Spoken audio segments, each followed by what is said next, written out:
fascinated by the endless possibilities that a simple set of building blocks could offer. Constructing towering structures from these colorful pieces was more than a pastime, it was a passion. The ritual of meticulously stacking them, only to relish in the spectacle of their inevitable collapse, was a curious source of joy for me. However, one seemingly ordinary day, this innocent hobby became the backdrop for an experience so chilling it lingers in my memory like a shadow. It was a particularly dreary afternoon, the kind where the sun seems to have forgotten its duty, leaving the world in a perpetual twilight.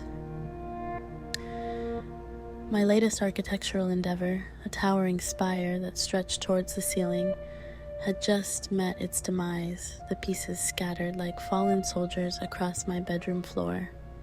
The thrill of the collapse had faded, replaced by a restlessness that urged me to seek adventures beyond the confines of these four walls.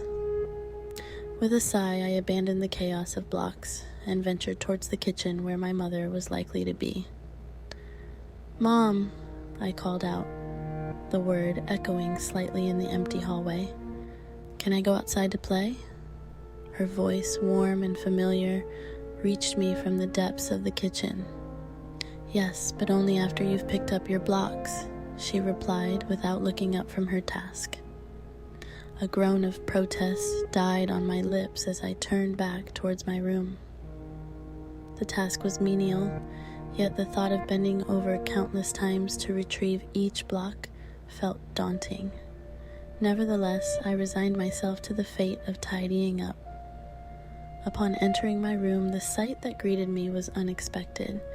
There, in the midst of the colorful chaos, was my brother Ethan, a few years my junior. He was on his knees, gathering the scattered blocks with an intensity that seemed almost out of character.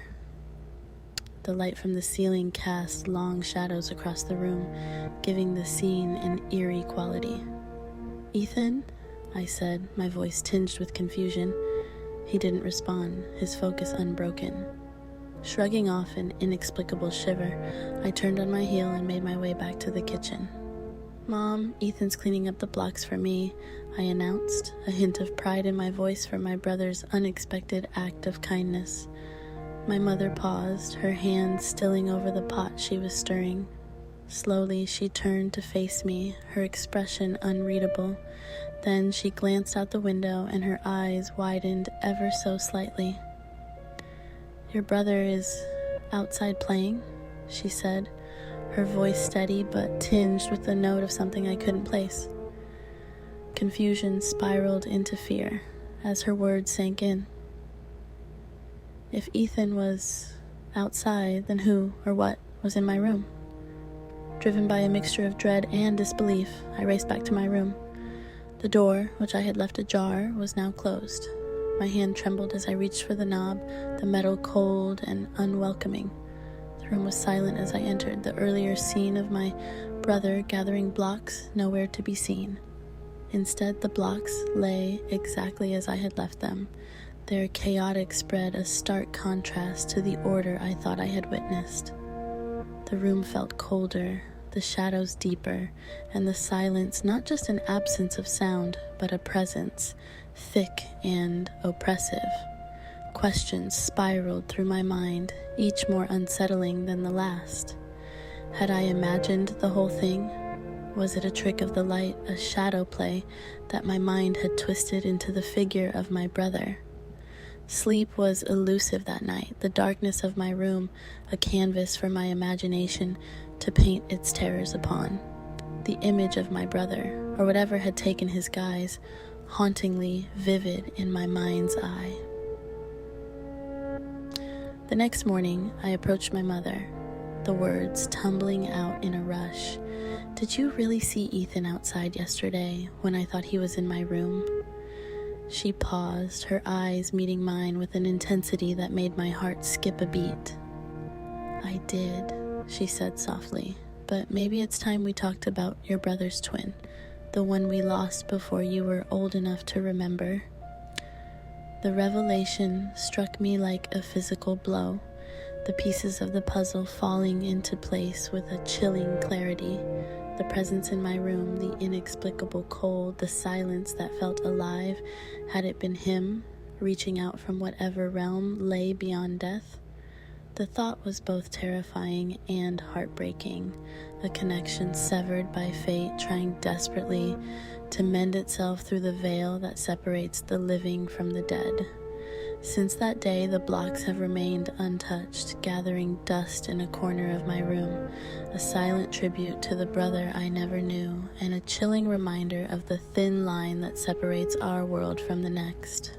The experience has left me with more questions than answers, and a deep-seated unease that lingers in the still moments of the night, when the world seems to hold its breath and the boundary between the seen and the unseen blurs into obscurity. My heart pounds with the silent rhythmic beat of unanswered questions, each thump a reminder of the enigma that now shadows my every step. The revelation of a twin brother, whose existence was as fleeting as a whisper in the wind, has cast a pall over the innocence of my childhood memories. The blocks, once a source of endless joy and creativity, now stand as a monument to a life that was never fully realized, a connection that was severed before it could even begin. My mother's revelation has opened a door to the past that I never knew existed, and with it a torrent of emotions that I am ill-equipped to navigate. The knowledge that I once had a brother, a twin with whom I shared not just a womb, but a soul, haunts me. His presence, or perhaps the absence of it, is a void that I find myself constantly trying to fill, to make sense of. I find myself poring over old family albums, searching for clues that might have been overlooked, hints of the brother I never knew. Each photograph, each frozen moment in time is scrutinized for any sign of him, any indication that he was once a part of our family's tapestry.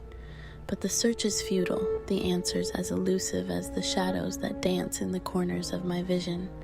The blocks remain untouched, a testament to the day when my world was irrevocably altered. I can't bring myself to dismantle the towers, to scatter the pieces as I once did with careless abandon. They stand as a silent vigil, a bridge between the world I knew and the one that lies just beyond my reach. As the days pass, the line between reality and the supernatural becomes increasingly blurred. Whispers fill the air, faint and indistinct like echoes of a conversation carried by the wind. I catch glimpses of movement in the periphery of my vision, fleeting and ephemeral, like the flutter of wings or the sway of a curtain in a breezeless room. I am torn between a desire to delve deeper into the mystery of my lost brother and the fear of what I might uncover. The rational part of my mind clamors for logical explanations, for tangible evidence that can be seen and measured. Yet another part of me, a part that I never knew existed, is drawn to the unknown, to the possibilities that lie in the unexplored realms of our existence. The experience has irrevocably changed me, casting long shadows over the landscape of my soul. I walk through life with a heightened sense of awareness, a constant vigilance for signs and omens that might guide me to the answers I seek. In the quiet moments when the world seems to pause in anticipation, I can feel him, my brother, my twin, a part of me that was lost but never truly gone.